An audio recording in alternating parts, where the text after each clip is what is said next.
Waalaikumsalam warahmatullahi wabarakatuh. Di sini saya sebagai moderator akan memimpin diskusi pada siang hari ini. Tugas pada diskusi kelompok yang ada, marilah kita panjatkan kehadirat Allah Subhanahu wa taala yang telah memberikan rahmat dan hidayahnya sehingga kita bisa berkumpul di Zoom meeting ini dalam keadaan sehat walafiat. Tidak lupa juga kita curahkan salawat kita kepada Nabi Muhammad SAW. Allahumma sholli ala sayyidina Muhammad wa ala sayyidina Muhammad. Semoga kita di akhir zaman nanti bisa mendapatkan syafaat dari beliau. Amin ya rabbal alamin. Baiklah, langsung saja. Zul, maaf, yang satu.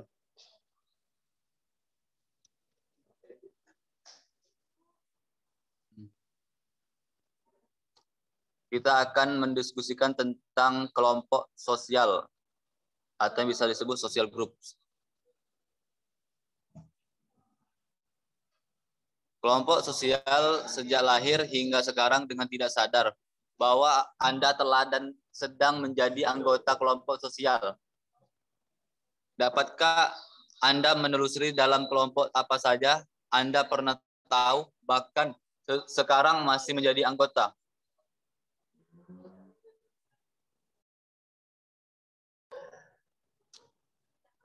Adapun di sini adalah beberapa konsep kelompok sosial. Yang pertama, satu kelompok meliputi dua atau lebih manusia yang di antara mereka terdapat beberapa pola interaksi yang dapat dipahami oleh para anggotanya atau orang lain secara keseluruhannya. Yang kedua, satu grup adalah sejumlah orang yang ada, di mana hubungan antara satu sama lain dan antar hubungan itu bersifat sebagai struktur. Tiga, kelompok sosial merupakan suatu unit yang terdiri dari dua orang atau lebih yang saling berinteraksi atau saling berkomunikasi.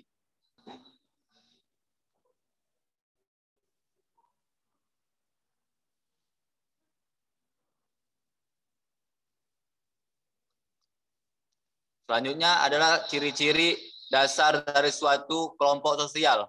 Yang pertama, terdiri paling sedikit dua orang atau lebih. Dua, di antara mereka ada interaksi dan komunikasi. Ketiga, interaksi dan komunikasi merupakan unsur pokok suatu kelompok. Harus bersifat timbal balik. Keempat, kelompok ini akan ada bila ada interaksi timbal balik. 5, pengalaman kelompok manusia bersifat unik. 6, minat dan kepentingan bersama merupakan warna utama pembentukan kelompok. 7, pembentukan kelompok didasarkan pada situasi yang beraneka ragam. Dalam situasi tersebut, manusia dituntut untuk bersatu.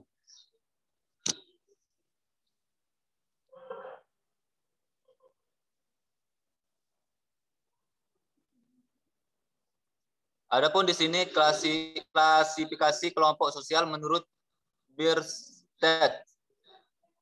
Berdasarkan organisasi, hubungan sosial dan kesadaran jenis kelompok sosial dibedakan 4 macam. Yang pertama, kelompok asosiasi, adanya persamaan kepentingan pribadi dan kepentingan bersama.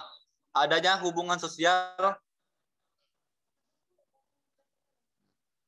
Yang kedua, kelompok sosial. Yang ketiga, kelompok kemasyarakatan. Yang keempat, kelompok sosial statistik. Yang terakhir, oh ya sudah.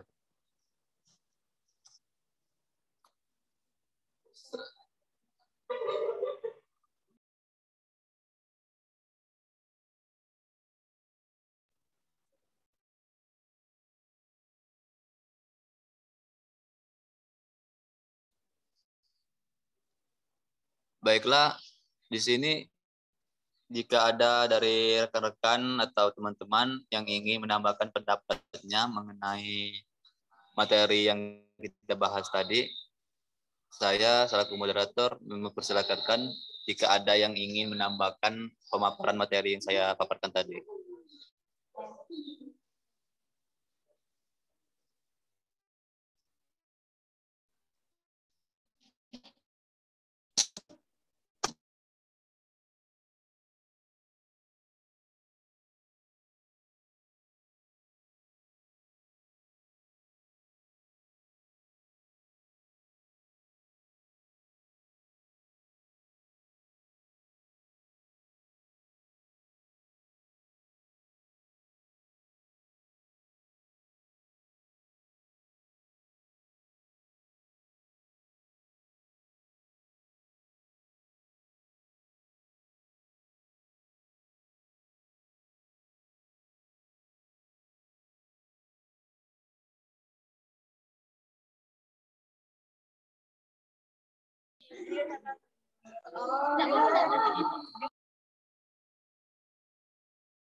Ulang ya. Assalamualaikum warahmatullahi wabarakatuh. Waalaikumsalam warahmatullahi wabarakatuh. Izin bertanya. Pertanyaannya. Apakah perbedaan interaksi dengan komunikasi? Ya. Terima kasih.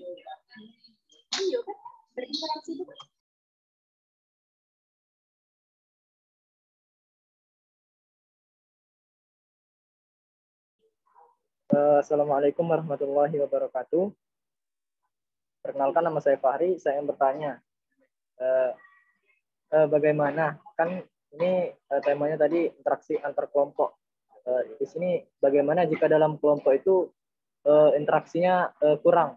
Bagaimana cara supaya Mohon maaf, Saudara Fahri, bisa untuk lebih jelas lagi, soalnya suaranya tidak kedengeran. Saya ulangi, perkenalkan, nama saya Fahri. Saya ingin bertanya mengenai tema tadi, dan bagaimana jika dalam suatu kelompok itu yang terdiri dari misalnya tiga orang. Nah, dalam 3 orang itu komunikasi dan interaksinya itu kurang bagus. Nah, boleh dijelaskan atau diberi saran bagaimana cara menghadapi situasi pada saat itu. Terima kasih.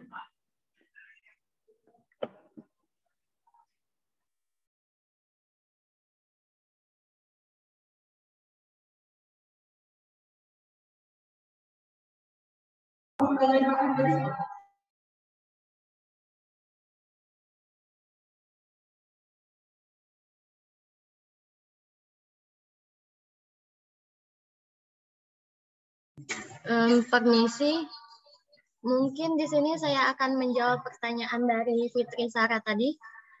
Perbedaan dari interaksi dan komunikasi.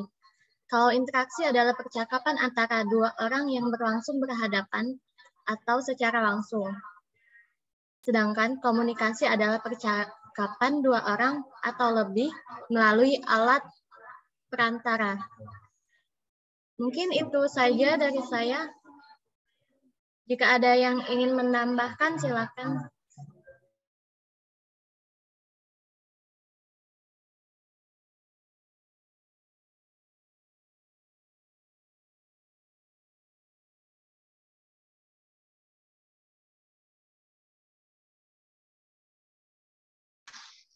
Mungkin dari teman-teman ada yang ingin menambahkan dari jawaban tadi. Saya persilakan. Baiklah, saya akan ingin menambahkan dari perkataan Julia tadi. Apa perbedaan interaksi dan komunikasi? Seperti yang kita tahu, interaksi adalah percakapan orang dengan orang lain, atau percakapan antara kelompok dengan kelompok lain. Itulah interaksi kan, suatu manusia dengan manusia yang lainnya yang saling bersangkut pautan dan saling berkaitan. Nah, kalau komunikasi adalah suatu komunikasi kan dari bahasa lain, yaitu komunikar, yang artinya menyampaikan. Jadi komunikasi adalah proses menyampaikan makna dari suatu entitas atau kelompok lain. Melakukan dengan penyampaian itu kan menggunakan tanda, simbol atau alat simbolik, atau kita gunakan itu bahasa untuk menyampaikan ke kelompok lain, dan itulah arti dari komunikasi, yaitu penyampaian. Baik, itu saja yang bisa saya jelaskan. Baik, terima kasih kepada Saudara Ahmad Syane atas pendapatnya tadi. Mungkin dari teman-teman lain ada yang bisa menambahkan lagi?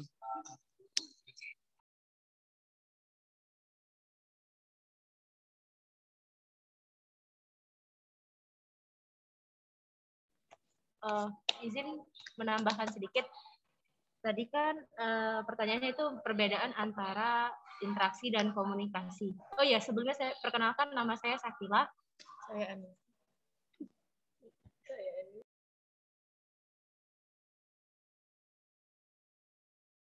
Oke, jadi menurut saya kan kalau interaksi itu seperti yang dijelaskan sama Julia tadi, cara kita berkomunikasi sama orang itu yang secara langsung, jadi menggunakan interaksi gitu.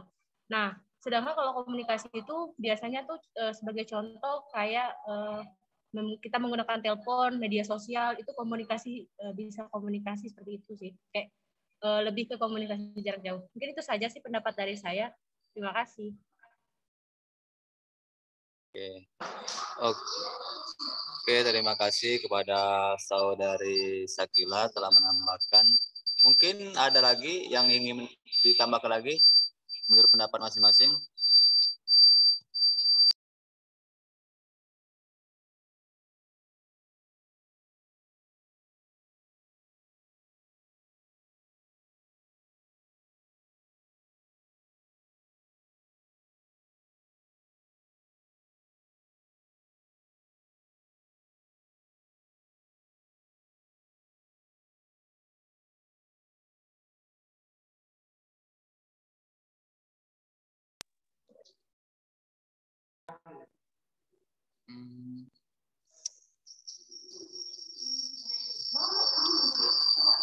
Baiklah, mungkin di sini teman-teman ada yang ingin menanggapi dari pertanyaan Saudara Fahri tadi mengenai tentang konflik. Saya persilakan jika ada pendapat dari teman-teman.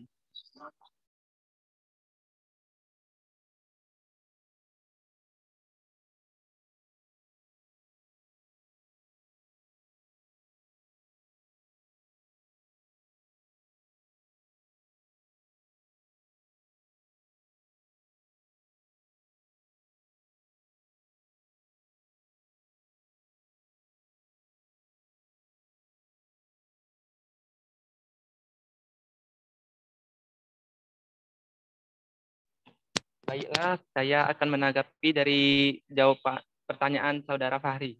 Ketika kita masuk di organisasi, maka antara teman atau satu sama lain akan terjadi sebuah konflik. itu sangat wajar terjadi suatu konflik. Meskipun konflik terlihat seperti adanya sisi buruk atau negatif dari organisasi, justru dengan adanya konflik, semua masalah atau hal yang memiliki pemikiran berbeda akan segera mendapatkan sebuah solusi. Padahal, jika terjadi konflik dalam organisasi, masalah kecil bisa menjadi sangat besar.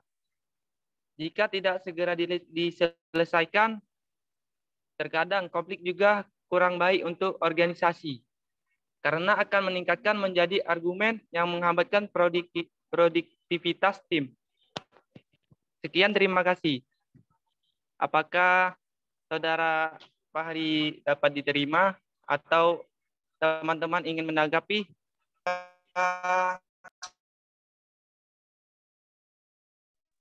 Ya, baiklah. Apakah Saudara Fahri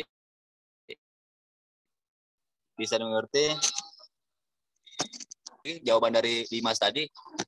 Saya persilakan. Bagaimana jika dalam interaksi dan komunikasi mereka itu kurang bagus? Cara penyelesaiannya itu kayak gimana gitu?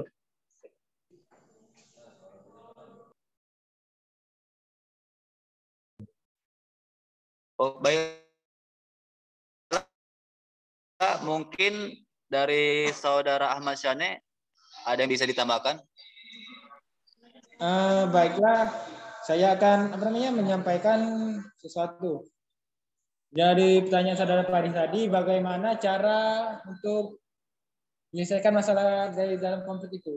Biasanya kalau ada masalah, ada konflik, jika kita selesaikan dulu dari orang tersebut. Misalnya kedua orang tersebut menjadi konflik, mari kita selesaikan dulu dengan cara baik-baik, yaitu berbicara, yaitu dengan komunikasi.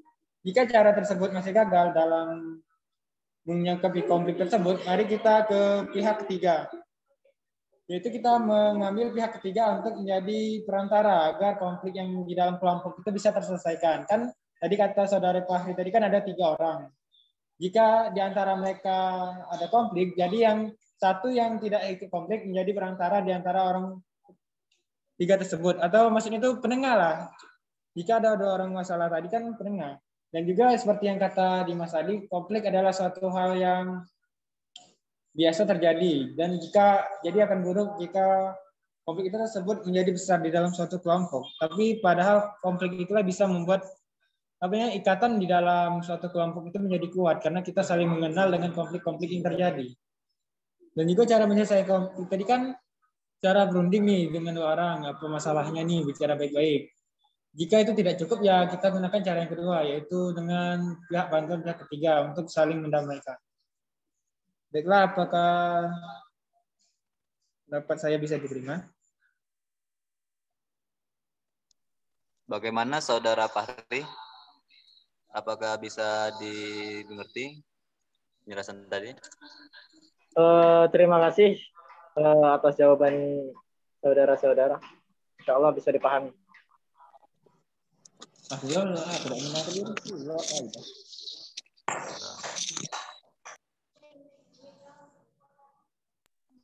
Mungkin dari teman-teman bisa ada yang menambahkan lagi? Oh, sepertinya tidak ada. Baiklah, kita lanjutkan. Jika ada yang ingin bertanya, silakan. Saya persilakan. Wisane.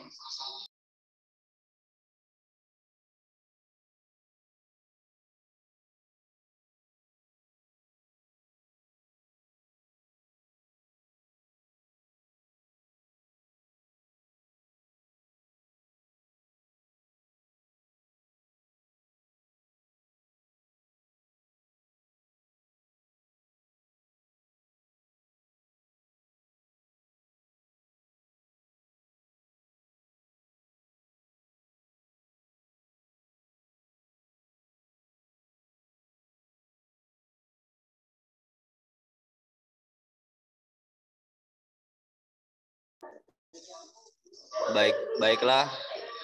Selesai sudah diskusi kita pada siang hari ini.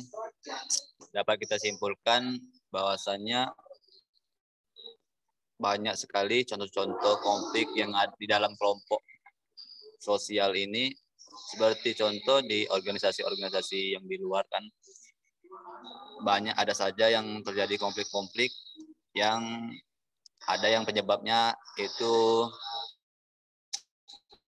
berbeda pendapat dan lain-lain. Nah, pentingnya kita mempelajari ilmu sosiologi ini, kita bisa belajar yang namanya itu bertoleransi dan mengetahui sifat-sifat dari lawan interaksi kita itu, bagaimana kita dapat menjalin interaksi sosial dengan baik.